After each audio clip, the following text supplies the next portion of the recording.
Hello दोस्तों, स्वागत है आप सभी का एक बार फिर से आपके अपने YouTube channel TS agri academy. हम लाए हैं आप सभी के लिए बीएससी एग्री 7 सेमेस्टर का जो प्रीवियस ईयर का एग्ज़ाम पेपर है उसका फुल सोल्यूशन, जिसका प्रीवियस ईयर में जो हमारा environmental science and agro ecology का है उसका फुल सोल्यूशन दोस्तों है। जो ये हमारा पिछला पेपर हुआ था, टाइम दिया गया था 1.30 हावर्स तथा मिनिमम मार्क्स 50 दिए गए थे। ओके दोस्तों, तो हम लोग चलते हैं बिना किसी देरी के अपने फर्स्ट क्वेश्चन की तरफ। तब तक आप लोग अगर चैनल पे नए आए हो तो प्लीज़ यार सब्सक्राइब कर देना ज़रूर, थोड़ा सा सपोर्ट आपका चाहिए हमें, सब्सक्राइब करके ही जाना। ओके गाइस, यार बिना सब्सक्राइब किए ना जाना अगर नए आए हो तो। और जो हमारे पुराने स्टूडेंट हैं वो तो सीधा यही देखेंगे कि पहला क्वेश्चन क्या दिया गया था हमें। दोस्तों देखते हैं हम लोग बिना किसी देरी पर। क्वेश्चन हमें दिया गया है कि पर्यावरण अध्ययन को उस शाखा के रूप में परिभाषित किया जाता है जो संबंधित है। ओके, जो संबंधित है यानी किससे संबंधित है। चार ऑप्शन दिए गए हैं। नंबर एक है नई सामग्री का डिजाइन, अध्ययन और खोज, ऑप्शन ए है। ऑप्शन बी है मानवीय, सामाजिक, जैविक और भौतिकी विज्ञान का अध्ययन। ठीक है, नेक्स्ट ऑप्शन है सूचना और भौतिकी विज्ञान शामिल है। नेक्स्ट क्वेश्चन होगा कि प्राकृतिक दुनिया और उसकी अखंडता पर मनुष्यों के प्रभाव के बारे में दृष्टिकोण। तो दोस्तों इसका जो हमारा करेक्ट आंसर था वो था ऑप्शन नंबर हमारा बी, यानी मानविकी मानविकी, सामाजिक, जैविक और भौतिक विज्ञान का अध्ययन। ओके, जो ये ऑप्शन बी है वो हमारा राइट है क्वेश्चन नंबर फर्स्ट का। ओके दोस्तों, क्वेश्चन नंबर सेकंड देखते हैं कि अल्ट्रा वायलेट प्रकाश के अवशोषण के लिए जिम्मेदार ओजोन वायुमंडल की किस परत है। यानी वायुमंडल की कौन सी परत है जो अल्ट्रा वायलेट के लिए जिम्मेदार है। दोस्तों कौन सी परत है, स्टेप्टोस्फेयर, ट्रोपोस्फेयर, मीसोस्फेयर या नॉन ऑफ दिस। तो इसका करेक्ट आंसर है दोस्तों वो है स्टेप्टोस्फेयर। ओके, नेक्स्ट क्वेश्चन पे चलते हैं।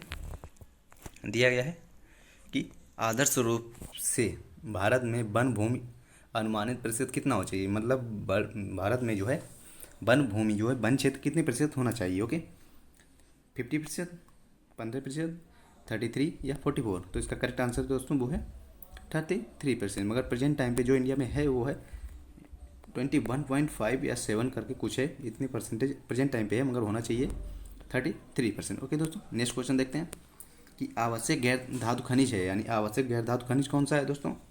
तो आवश्यक गैर धातु जो खनिज होगा हमारा वो होगा कोयला होगा, मिट्टी होगी, सीमेंट होगा और सिल्का होगा।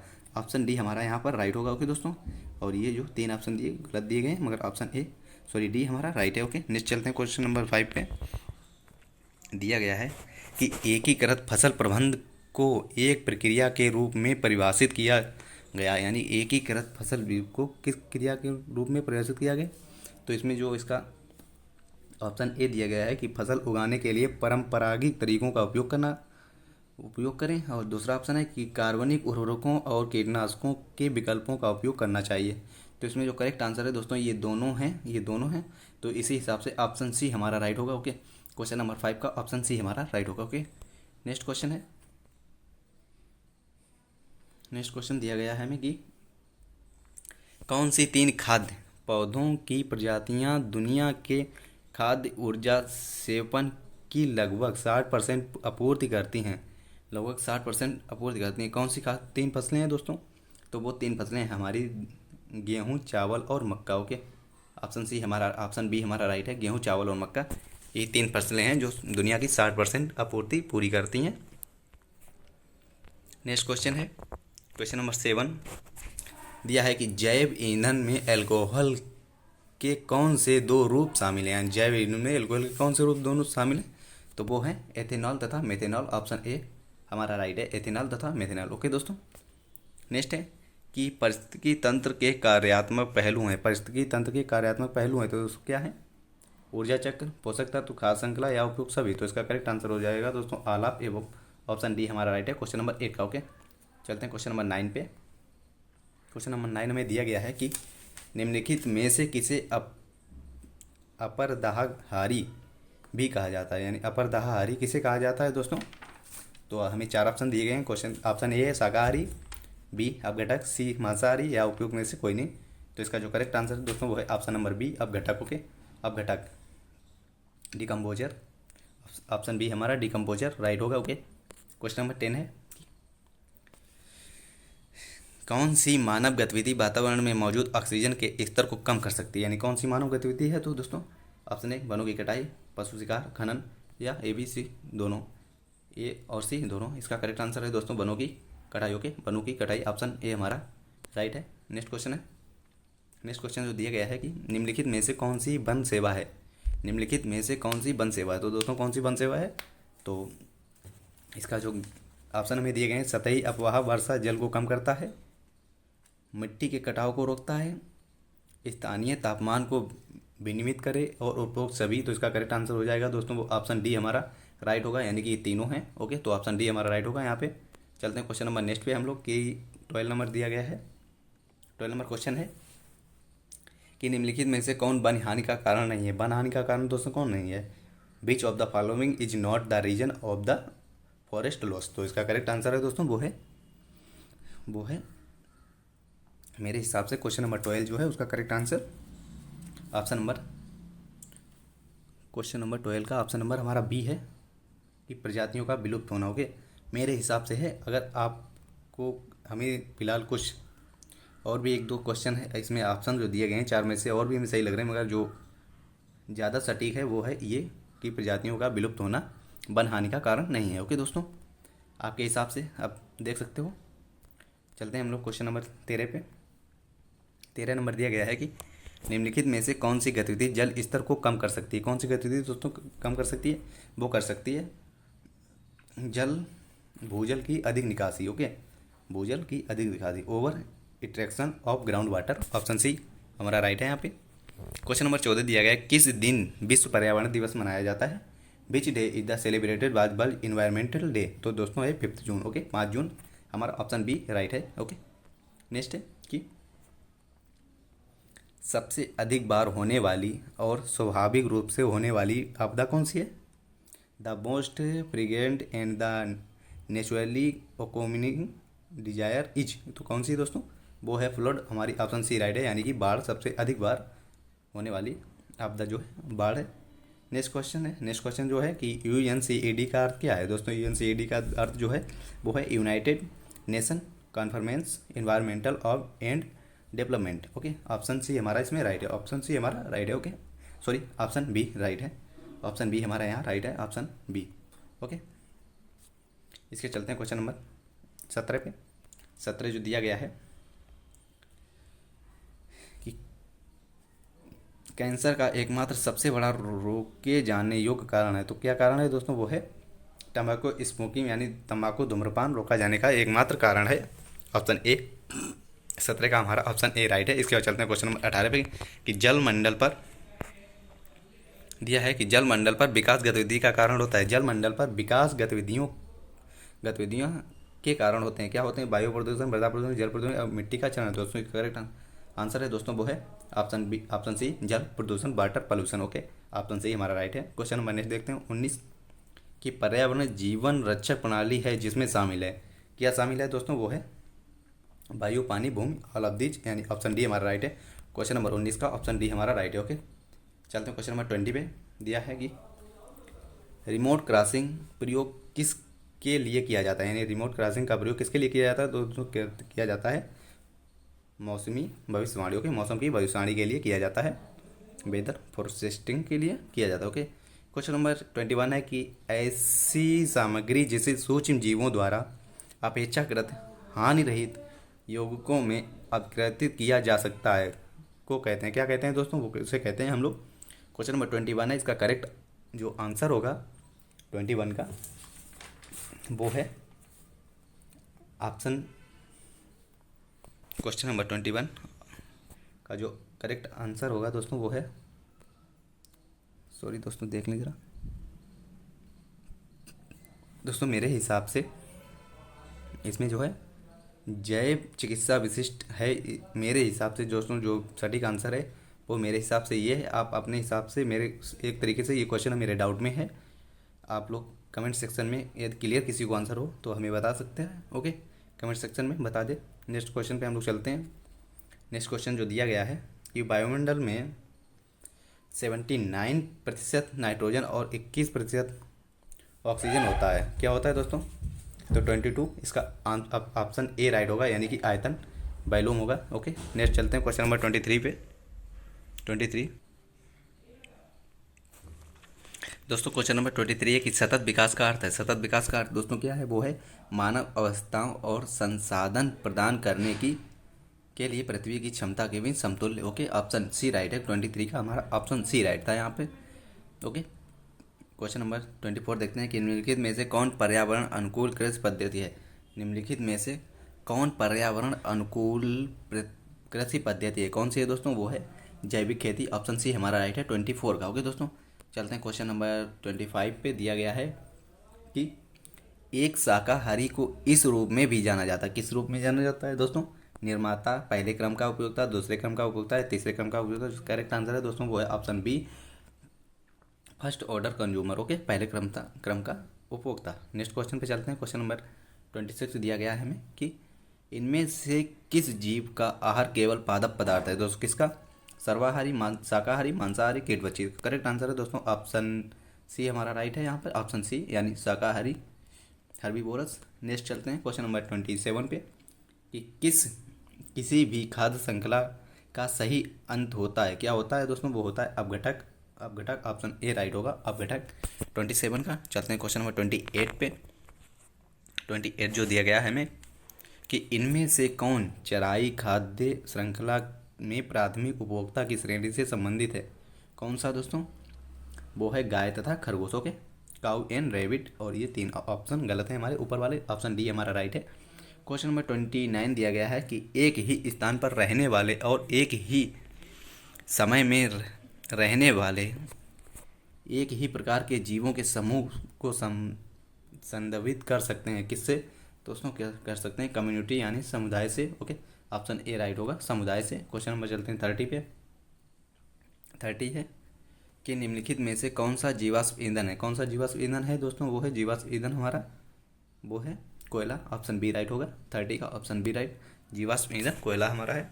31 दिया गया है निम्नलिखित में से कौन ऊर्जा का एक अटूट रूप है? ऊर्जा का एक अटूट रूप है दोस्तों, सौर जो है हमारा ऊर्जा का एक अटूट रूप है। वो दोस्तों इसका चलते हैं क्वेश्चन नंबर 32 पर कि पारिस्थितिकी उत्तराधिकारी के मुख्य कारणों में शामिल है जो किसी क्षेत्र की आबादी को नष्ट कर सकता है। क्या कर चीज? जैविक कारक, स्थलीय कारक, जलवायु कारक, या ये सभी। तो इसका करेक्ट आंसर हो जाएगा ये सभी। ओके, ये सभी, ऑप्शन डी हमारा राइट होगा। ओके, इसका चलते हैं क्वेश्चन नंबर 33 पे। 33 जो है कि वाहन के निकलने वाली जहरीली गैस कौन सी है? यानी जो गैस वाहनों से निकलती है उससे कौन सी गैस निकलती है दोस्तों? निकलती है carbon monoxide. Okay, option D right है हमारा, option D right. Question number 33 का option D right. Question number 34 दिया गया है जंगल के नुकसान के कारण है। जंगल के नुकसान के क्या कारण है दोस्तों? वो है उपजाऊ मिट्टी का क्षरण, ग्लोबल वार्मिंग, पौधों के जानवरों द्वारा आवास का नुकसान, या और ऑप्शन डी उपरोक्त सभी। तो इसका करेक्ट आंसर हो जाएगा दोस्तों ऑप्शन डी उपरोक्त सभी। ओके, क्वेश्चन नंबर 35 देखते हैं कि लगभग 250 मिलियन वर्ष पहले उगने वाले पौधों के मृत अवशेषों से प्राप्त जीवाश्म ईंधन है। क्या है दोस्तों? वो है पेट्रोलियम हमारा। ओके, पेट्रोलियम, ऑप्शन ए हमारा राइट होगा यहाँ पर, पेट्रोलियम। ओके, इसके चलते हैं क्वेश्चन नंबर 36 पे कि सूर्य की किरणों से प्राप्त ऊर्जा क्या कहलाती है दोस्तों? वो कहलाती है सौर ऊर्जा। ओके, ऑप्शन ए राइट होगा, 36 का ऑप्शन ए राइट है। क्वेश्चन 37 देखते हैं कि नवीनीकरण संस्थानों की सूची में कौन सी है दोस्तों? पेट्रोलियम, भूतापीय पवन, बायोमास भूतापीय, जल विद्युत, या प्राकृतिक गैस हवा बायोमास, या जल विद्युत और पवन ऊर्जा। तो इसका करेक्ट आंसर है दोस्तों ऑप्शन नंबर डी, जल विद्युत, सौर और पवन ऊर्जा। ओके दोस्तों, चलते हैं इसके बाद क्वेश्चन नंबर 38 पे। 38 जो है कि निम्नलिखित में से कौन से मृदा अपरदन के कारण है? मृदा अपरदन के क्या कारण है दोस्तों? वो है all of above, option D right होगा, यानी कि प्रतिबंधित चराई भी है, अधिक खेती भी है, वनों की कटाई भी। तो इसीलिए ऑप्शन डी हमारा राइट होगा 28 का। ओके, क्वेश्चन नंबर 39 दिया गया है कि जैव विविधता में कमी का सबसे महत्वपूर्ण कारण है। जैव विविधता की कमी का सबसे महत्वपूर्ण कारण क्या है दोस्तों? वो है आवास प्रदूषण। Okay, habitat pollution. चलते हैं इसके बाद क्वेश्चन नंबर 40 पे, कि पूर्व स्थित संरक्षण में शामिल है, यानी पूर्व स्थित संरक्षण में शामिल है, क्या शामिल है दोस्तों? चिड़ियाघर, बॉटनिकल गार्डन, जर्मप्लाज बैंक या उपरोक्त सभी। तो इसका करेक्ट आंसर हो जाएगा दोस्तों all of above. Okay, option D हमारा राइट होगा 40 का। क्वेश्चन नंबर 41 देखते हैं कि मानवीय गतिविधियों द्वारा पर्यावरण के प्रतिकूल परिवर्तन को कहा जाता है, क्या कहा जाता है दोस्तों? जो क्वेश्चन नंबर 41 दिया गया है, परिस्थिति आंशिक परिस्थिति गिरावट, प्रदूषण या तबाही। तो इसका 41 का जो करेक्ट आंसर हो जाएगा दोस्तों वो होगा हमारा ऑप्शन नंबर सी, यानी पॉल्यूशन, प्रदूषण जो होगा ऑप्शन नंबर सी हमारा राइट है यहाँ पे। क्वेश्चन नंबर 42 दिया गया है कि अम्लीय वर्षा का मुख्य स्रोत है। तो वो दोस्तों अम्लीय वर्षा का मुख्य, हम सभी लोग जानते हैं कि सल्फर डाइऑक्साइड अम्लीय वर्षा का मुख्य स्रोत है। क्वेश्चन नंबर 41 दिया गया है, ग्रीन हाउस प्रभाव किससे जुड़ा है? ग्रीन हाउस प्रभाव किससे जुड़ा है दोस्तों? वो है कार्बन डाइऑक्साइड से जुड़ा हुआ है, ऑप्शन सी हमारा राइट होगा 43 का। ओके, क्वेश्चन नंबर 4 देखते हैं। दिया गया है कि वायु प्रदूषण को नियंत्रित करने के लिए निम्नलिखित में कौन सा उपाय है? वायु प्रदूषण को रोकने की कौन सा उपाय है दोस्तों? जीवाश्म ईंधन के उपयोग में कमी, अच्छे ऊर्जा संसाधनों को बढ़ाता उपयोग, वाहनों के उपयोग में कन्वर्ट का उपयोग करना या उपरोक्त सभी। तो इसका करेक्ट आंसर है दोस्तों 44 का, वो ऑप्शन नंबर डी होगा, ऑप्शन नंबर डी यानी ऑल ऑफ एबव। ठीक है दोस्तों, चलते हैं क्वेश्चन नंबर 45 पे, जो कि हमें दिया गया है कि 45 दोस्तों, क्वेश्चन नंबर 45 दिया गया है कि पृथ्वी के चारों ओर ओजोन परत के क्षरण के लिए कौन सी गैस जिम्मेदार है? तो कौन सी जिम्मेदार है? वो गैस है हमारी क्लोरोफ्लोरोकार्बन। ओके, क्लोरोफ्लोरोकार्बन यानी कि CFC जो है वो जिम्मेदार है। क्वेश्चन नंबर नेक्स्ट है हमारा कि ओजोन दिवस कब मनाया जाता है? ओजोन दिवस दोस्तों कब मनाया जाता है? ओजोन दिवस जो मनाया जाता है वो है 16 सितंबर को ओजोन दिवस मनाया जाता है। ओके दोस्तों, इसके चलते हैं क्वेश्चन 47 पर। दिया गया है कि राष्ट्रीय आपदा प्रबंध संस्थान का मुख्यालय भारत के शहर यानी किस राज्य में है दोस्तों? वो है नई दिल्ली में। ओके, ऑप्शन बी राइट है हमारा 47 का। ओके, इसके बाद चलते हैं क्वेश्चन नंबर 48 पे। दिया गया है कि द्वितीय विश्व युद्ध में परमाणु बम निम्नलिखित में से किस पर गिराया गया, यानी किन शहरों पर गिराया गया? ऑप्शन ए है जापान में नागासाकी हिरोशिमा पर, जर्मनी में, इटली में या ब्रिटेन में। तो इसका करेक्ट आंसर है दोस्तों वो ऑप्शन ए हमारा। ओके, जापान में हिरोशिमा और नागासाकी पर 6 तथा 3। नेक्स्ट क्वेश्चन है 49 दिया गया है कि प्राकृतिक आपदा न्यूनीकरण का अंतर्राष्ट्रीय दिवस कब मनाया जाता है दोस्तों? 15 जून को, 5 मार्च को, 13 अक्टूबर को या 30 सितंबर को। तो इसका करेक्ट आंसर हो जाएगा दोस्तों वो 30 अक्टूबर को। ओके, सॉरी 13 अक्टूबर को। इसके बाद चलते हैं क्वेश्चन नंबर 50 पे कि नोवेल कोरोना वायरस की उत्पत्ति किस देश से हुई? यानी कोरोना वायरस की उत्पत्ति दोस्तों किस देश से हुई, जो कि बहुत चर्चित है, एक महामारी, ये तो हम सभी लोग जानते होंगे, जो कि है चीन से। ओके, चीन से 31 दिसंबर 2019 से ये थी। ओके, चलते हैं क्वेश्चन नंबर 51 पे कि WHO के अनुसार कोरोना वायरस से कौन सी सावधानी बरतनी चाहिए? कौन सी सावधानी बरतनी चाहिए दोस्तों? Social distancing, covering of mouth and nose with mask या sanitising hand and short interval of time.